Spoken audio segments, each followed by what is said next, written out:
Hi there folks, Kyle Fitzgerald here in Halifax teaching some workshops. Today the topics that we were talking about were outward tonal energy and system of arcs. So starting with outward tonal, we use this technique in between stretch and compression. So I want you to think stretch and compression comes away from a center countered point, right? Stretch, compression. For those of you taking my afternoon workshop, this movement is going to be very familiar. It's double resistance. Okay?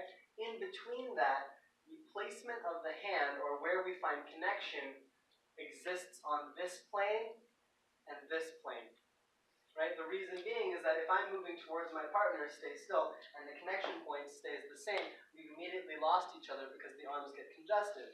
Whereas if I continue towards my partner and send the connection downwards, I'm able to maintain the connection as we get closer. And this can happen anywhere along this plane. Ooh, this is a cool drill to do. This is fun. Ideas. Just discovered something. So for our basic patterns, right, as we did the push break, we sent the arms immediately downwards and out on an arc. Right? What this will do is if your partner has no connection, you're always going to find connection in the skeletal structure versus the muscle structure. So if you straighten the arms and send them down, you'll always get a connection out of your partner. Right? On the underarm pass, right from one, we sent the arm up. Right? Reason being is that, where's my coffee?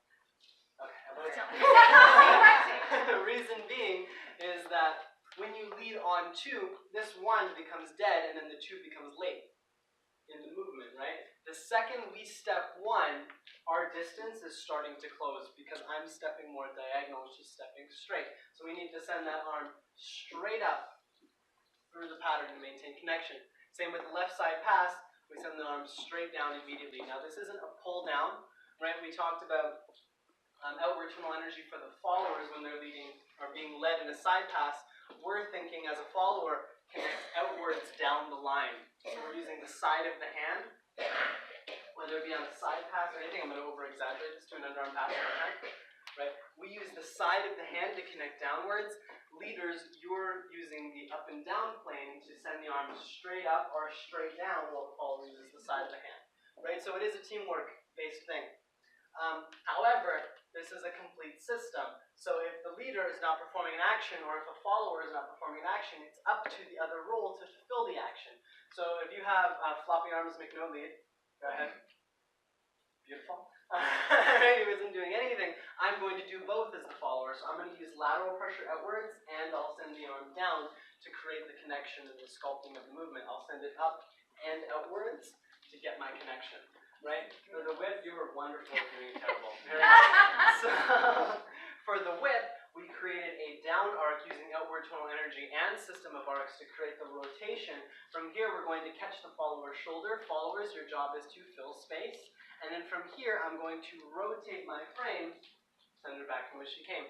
Talking to a side, say that 10 times fast. Right, as we're going here, I want to ask for the follower's left side. So notice I've rotated myself to create a slight rotation in the follower. We don't necessarily want to be square. While this is functional, it's not optimal. So from here, I'm going to create a slight rotation in the follower to ask for a side to redirect them. Followers, if the leader does not ask for a side, give them a side. Right, so that way I have options. I don't care what side you give me. Right, that's going to be a basic. Now give me the opposite side. Right, so I'm going here and you're giving me the opposite side. Ooh, don't let go of my hands. Right, I'm here and you give me the opposite side. I can use it to turn it into something else. Right, it'll give me options. All right, moving into a system of arcs, a drill that we were doing involved walking. So the naked eye sees this. Right, what's actually happening is that I'm influencing a side and moving like this. Now I can actually do the same thing without using rotation. It's uneven pressure. But to practice this, I can just walk you back the other way. Right? I'm always talking to a side whenever I move. I'm always asking for a foot. Right? I never want to be here because this is undecisive and we won't be able to understand each other. So in the pattern that we did, we started off with starter step. In which case what I did was there was a slight turnout in my frame. This should always apply. Right? And from here I matched the angle at which my follower's body was. And from here I did some step taps, maintaining that angle. And then from here I asked for the follower's left side by rotating into them to get them over the left foot, from which I went into a push break. I blocked, and then I switch sides just enough, stepping forward just enough to allow the follower to fill space. If I get too close, the follower has to run the slot.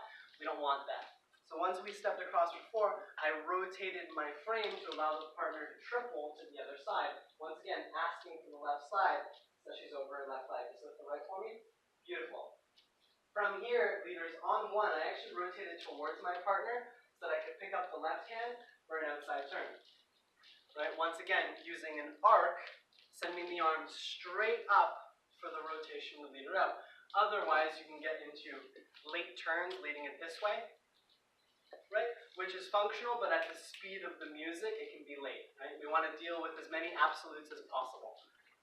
Oh yes, the push break. So we talked about any pattern is a variation of the fundamentals of the basic, meaning that if I do a push break, right, we have a stretch, follower comes forward to compress, in which case the follower goes back in which they came.